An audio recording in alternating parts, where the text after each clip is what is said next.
कर्पूरे गौरं करुणावतारं संसारसारं भुजगेन्द्रहारं सदा वसन्तं हृदयारविन्दे भवं भवानी सहितं नमामि। श्री शिवाय नमस्तुभ्यं। हर हर महादेव। नमस्कार दोस्तों, आज की इस वीडियो में हम सुनेंगे शिव पुराण की तीसरी और चौथे अध्याय का पाठ। भगवान शिव की कृपा आप पर और आपके समस्त परिवार पर सदैव ही बनी रहे, समस्त दुखों का अंत हो और सर्व कामनाओं की सिद्धि हो। फागुन के माह में शिव पुराण की कथाओं का रसपान करने मात्र से ही मनुष्य की इच्छाएं पूर्ण होती हैं और संपूर्ण पाप नष्ट होते हैं। आइए भोलेनाथ का ध्यान करते हुए आज की कथा को हम आरंभ करते हैं। बोलो भगवान भोलेनाथ की जय, शिव शंभु की जय। धर्म के पथ से विमुख हुई चंचला ने जब शिव पुराण के महात्म्य का श्रवण किया तब उसका हृदय परिवर्तन हो गया तथा शिव पुराण का कथा वाचन करने वाले ब्राह्मण के पैरों में गिर पड़ी और रुदन करते हुए कहने लगी कि हे ब्राह्मण देवता, आप ही मेरा उद्धार कर सकते हैं, क्योंकि मैंने सुना है साधु संत गुरुजन तथा माता पिता के शरण में आए हुए कभी कोई निराश नहीं लौटते। मैं आपकी शरण में आई हूँ, मेरा उद्धार करें। इस पर ब्राह्मण देवता कहने लगे, हे नारी, यह तो बड़ी सौभाग्य की बात है कि भगवान शिव की कृपा से इस उत्तम पुराण के महात्म्य को तुमने श्रवण किया, जिससे सही समय पर तुम्हारा चेतन जागृत हो गया है। इसलिए भय मत करो। भगवान शिव की शरण में जाने मात्र से ही मनुष्य के पाप तत्क्षण ही नष्ट हो जाते हैं। मैं तुमसे भगवान शिव की कीर्ति कथा से युक्त उस परम वस्तु का वर्णन आज करूंगा, जो तुम्हें सदा ही सुख देने वाली होगी तथा अधोगति से मुक्ति प्रदान करने वाली होगी।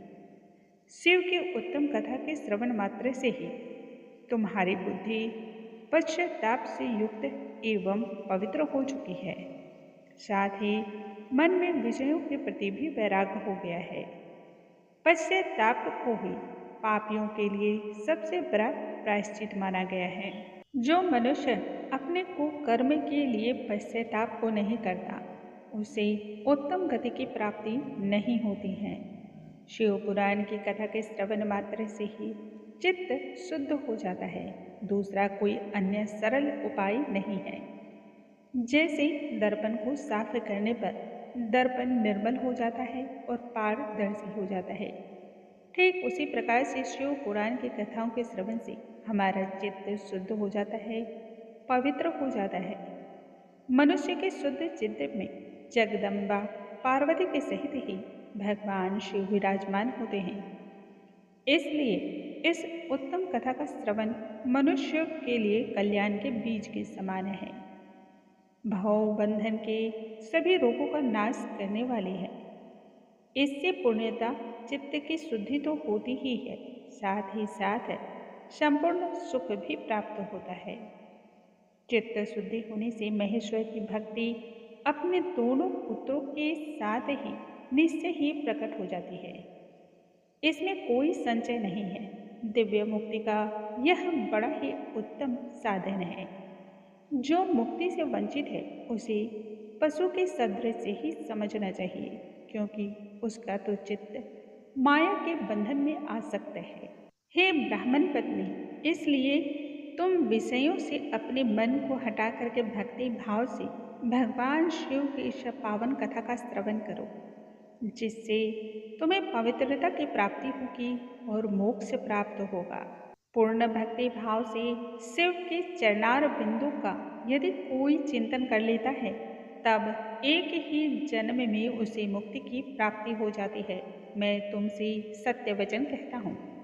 सूत जी फिर कहते हैं कि हे शौनक ऋषि, इतना कहने के पश्चात शिव भक्त वह ब्राह्मण चुप हो गए।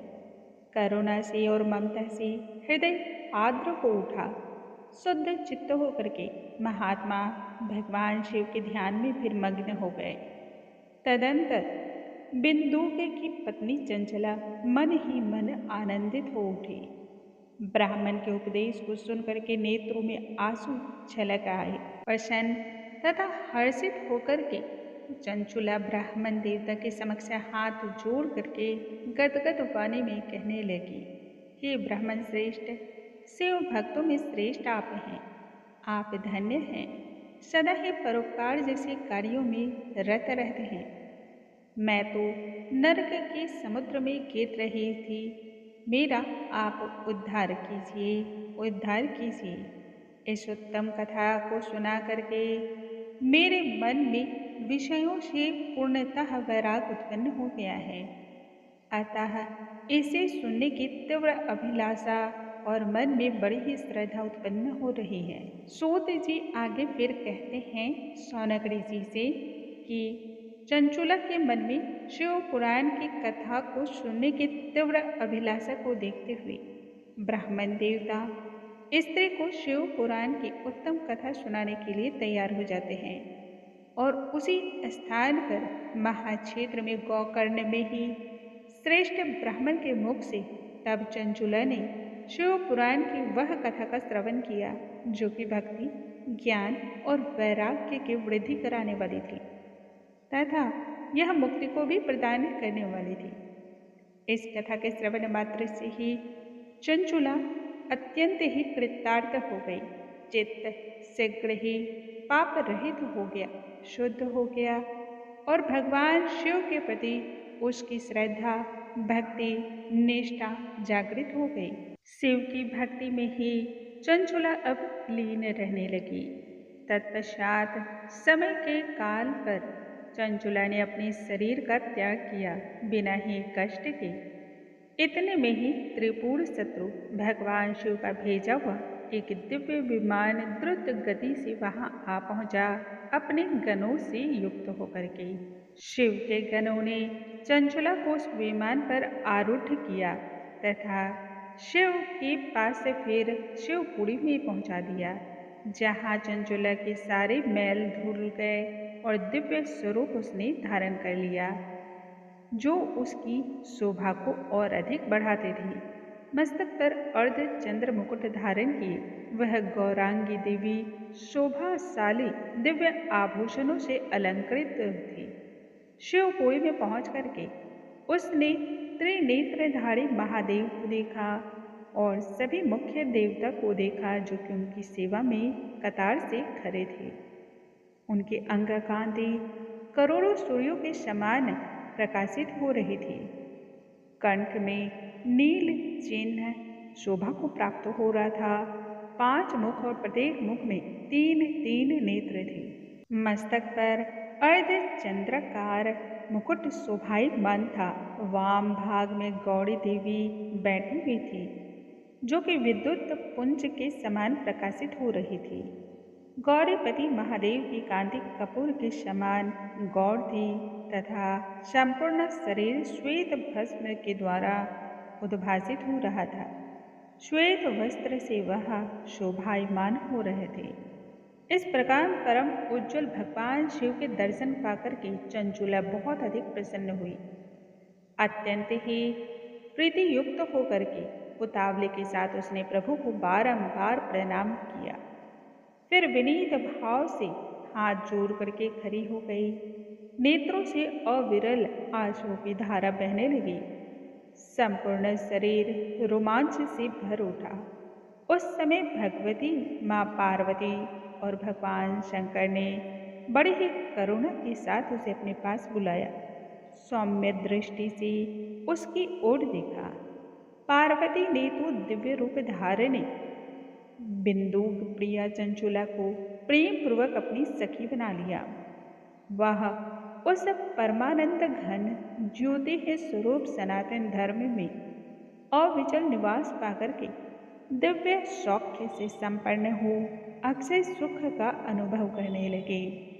सूत जी फिर आगे कहते हैं शौनक ऋषि से हे शौनक ऋषि, एक दिन परम आनंद में निमग्न हुई चंचुला ने माँ पार्वती के पास जाकर के उन्हें प्रणाम करते हुए उनकी स्तुति की। फिर कहने लगी, गिरिराज नंदनी स्कंद माता उमे, मनुष्यों ने सदा ही आपका सेवन किया है। समस्त सुखों को देने वाले आप ब्रह्म स्वरूपनी हैं।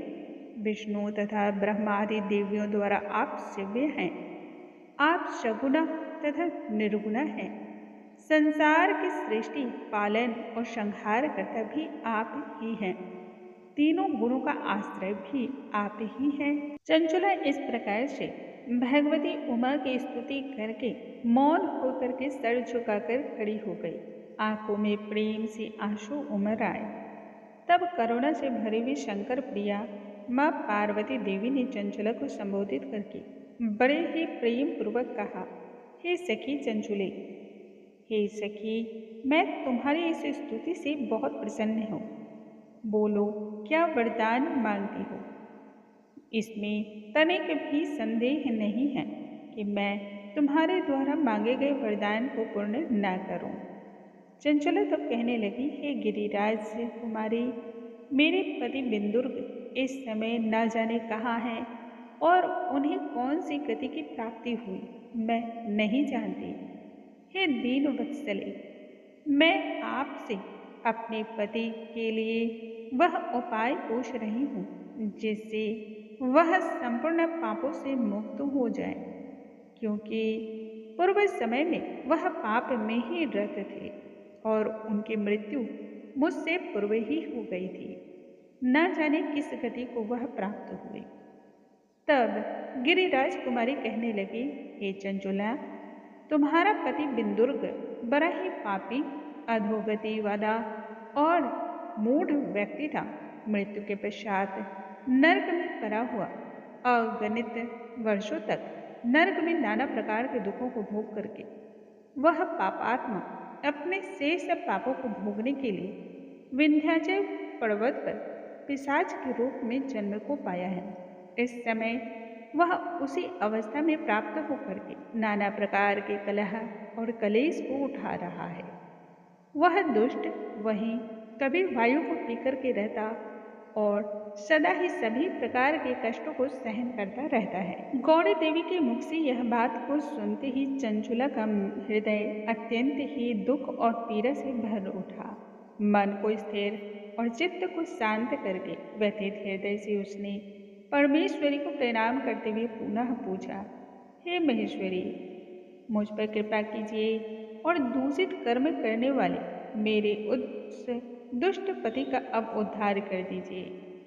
कुत्सित बुद्धि वाले मेरे उस पापात्मा पति को किस प्रकार से उत्तम गति की प्राप्ति हो सकती है, वह आप कृपा कर बतलाइए। तब पार्वती ने कहा, यदि तुम्हारा पति शिव पुराण की पुण्यमयी उत्तम कथा का श्रवण कर ले, तब संपूर्ण दुखों से वह पार हो जाएगा और उत्तम गति को प्राप्त होगा। अमृत रस के समान मधुर अक्षरों से युक्त गौड़ी देवी का यह वचन सुनकर के चंचुला ने आदरपूर्वक हाथ जोड़ करके सर झुका करके बारंबार प्रणाम किया एवं अपने पति के समस्त पापों की शुद्धि और उत्तम गति की प्राप्ति के लिए वह पार्वती देवी से प्रार्थना करने लगी, मेरे पति को शिव पुराण सुनाने की व्यवस्था होनी चाहिए। उस ब्राह्मण पत्नी के बारंबार आग्रह करने पर गौरी देवी को दया आ गई। भक्त वत्सला महेश्वरी देवी ने तब शिव की उत्तम कीर्ति का गान करने वाले गंधर्व राज तुम्बरुक को बुला करके प्रसन्नता पूर्वक उससे कहा कि तुम्हारे भगवान शिव में अत्यंत ही प्रीति है, इसलिए मैं तुमसे एक बात कहती हूँ, इससे तुम्हारा भी कल्याण होगा। मेरी यह सखी जो कि मुझे अत्यंत ही प्रिय है, इसके साथ शीघ्रता से विंध्य पर्वत पर जाओ। वहाँ एक महाघोर और भयंकर पिशाच रहता है, उसका वृत्तांत तुम आरंभ से सुन लो। इस प्रकार से गिरिराज कुमारी ने तुम्बरों को चंचुला के पति के विषय में संपूर्ण बातों से अवगत कराया, बतलाया किस प्रकार से वह वैश्यागामी, संध्या उपासना जैसे नित्य कर्म को छोड़ करके अपवित्र तथा दुष्ट बुद्धि का हो गया था। उसकी बुद्धि पर तो मानो मूढ़ता छा गई थी। सभी प्रकार के दुष्ट कर्मों को करता हुआ, हिंसा करता हुआ वह सभी को पीड़ा देने लगा। प्रिय पत्नी का ही परित्याग करके वह दुष्टों के संग में आनंद को प्राप्त करता रहा। अंत समय में इसी प्रकार से वह मृत्यु को प्राप्त हुआ। घोर पाप के कारण उसे यमपुरी ले जाया गया, जहाँ बहुत प्रकार के नरकों का उपभोग करके वह जीव इस समय पिशाच के रूप में विंध्य पर्वत पर विराजमान है। वहीं वह अपने कर्मों के अनुसार फल को भुगत रहा है। अब तुम दिव्य शिव पुराण की उत्तम कथा का वाचन वहाँ करो, जिससे संपूर्ण पाप नष्ट हो जाएंगे तथा वह शीघ्र ही प्रेत योनि से मुक्त हो जाएगा। उस दुर्गति से मुक्ति होने पर बिंदुक नामक पिशाच को मेरी आज्ञा से विमान पर आरूढ़ कर तुम भगवान शिव के समीप ले आओ। सूत जी फिर आगे कहते हैं कि हे सौनक, महेश्वरी उमा के आदेश देने पर गंधर्वराज तुमरु मन ही मन आनंदित हुए और अपने भाग्य की सराहना करने लगे। तत्पश्चात वह पिशाच की सती साध्वी पत्नी चंचुला के साथ विमान पर बैठ करके उस स्थान पर गए जहाँ पर वह प्रेत रह रहा था। वहाँ उन्होंने पिशाच को देखा, जिसका शरीर विशाल, ठोड़ी बहुत बड़ी। वह कभी तो हंसता और कभी रोता, कभी बंदरों की भांति उछाल मारता। आकृति भी उसकी बड़ी ही विकराल और भयावह थी। भगवान शिव की उत्तम कीर्ति का गान करने वाले महाबली तुम्बरू ने उस अत्यंत भयंकर पिशाच को पासों के द्वारा बांध दिया। फिर शिव पुराण की कथा का वाचन करने लगा। इतने में ही संपूर्ण लोकों में बड़े ही वेग से इस बात का प्रचार हो गया कि उमा की आज्ञा से पिशाच का उद्धार करने हेतु उत्तम कथा का वाचन करने के लिए तुमरू विंध्य पर्वत पर गए हैं, जहाँ वह शिव पुराण की अमृतमयी कथाओं को वाचन करेंगे। फिर तो उस कथा को सुनने के लोभ से अत्यंत ही दिव्य आत्मा बहुत सारे देवर्षि, साधु, महात्मा, संत शीघ्रता से वहां पहुंचने लगे। आदर पूर्वक शिव पुराण की कथाओं को श्रवण करने के लिए उस पर्वत पर बहुत ही अद्भुत और एक बहुत बड़ा समाज जो कि कल्याणकारी था, वहां पर जमावड़ा जुट गया। फिर तुमरू ने उस पिशाच को पासों से बांध करके आसन पर बिठाते हुए हाथों में वीणा लेकर के गौरीपति की कथा का गुणगान आरंभ किया। पहली अर्थात कि विद्वेश्वर संहिता से लेकर के वायु संहिता जो कि अंतिम महात्म्य है, यहाँ तक कि शिव पुराण की कथाओं का स्पष्ट वर्णन किया। सातों संहिताओं के सहित ही शिव पुराण का आदर पूर्वक श्रवण करके सभी श्रोतागण कृतार्थ हो गए। उस पुण्यमयी कल्याणमयी शिव पुराण की कथाओं को सुनकर के पिशाच के संपूर्ण पाप धुल गए और उसने पैशाचिक शरीर का त्याग कर दिया। शीघ्र ही उसका रूप दिव्य हो गया और शरीर की कांति गौर वर्ण हो गई। शरीर पर श्वेत वस्त्र तथा सभी प्रकार के पुरुषोचित आभूषण अंगों की शोभा को और अधिक उद्भासित करने लगे। वह त्रिनेत्रधारी चंद्रशेखर रूप हो गया। दिव्य देह धारण होकर के वह बिंदुर्ग अपने प्राण वल्लभा चंचुला के साथ स्वयं भी पार्वती वल्लभ भगवान शिव का गुणगान करने लगा। चित्त परम आनंद से विभोर हो उठा। भगवान शिव का अद्भुत चरित्र सुनकर वे सभी श्रोतागण भी परम कृतार्थ को प्राप्त हुई और प्रेम पूर्वक शाम्ब शिव का ध्यान करते हुए यशोगान करते हुए सभी अपने अपने धाम की ओर प्रस्थान कर गए। दिव्य रूपधारी श्रीमान बिंदुर्ग भी सुंदर विमान पर प्रियतमा के साथ आरूढ़ होकर के आकाश मार्ग से महेश्वर के स्थान पर जा पहुंचा, जहां पर भगवान शिव अपनी प्रिय अर्धांगिनी शिवा के साथ विराजमान थे। प्रसन्नतापूर्वक विंदुर का तब पार्वती देवी ने बड़े ही स्वागत और सत्कार किया और उसे अपना पार्षद नियुक्त कर लिया। उसकी पत्नी चंचुला पार्वती की प्रिय सखी हो गई। उससे घनीभूत ज्योति ही स्वरूप परम आनंद में सनातन धर्म में अविचल निवास पाकर के दोनों पति पत्नी परम सुख को प्राप्त होने लगे। बोलो भगवान भोलेनाथ की जय, शिव शंकर की जय। दोस्तों, आज के इस वीडियो में हमने सुना शिव पुराण के विद्वेश्वर संहिता के तीसरे और चौथे अध्याय का पाठ। कल के वीडियो में हम आगे की कथाओं के साथ पुनः मिलेंगे। तब तक के लिए नमस्कार दोस्तों।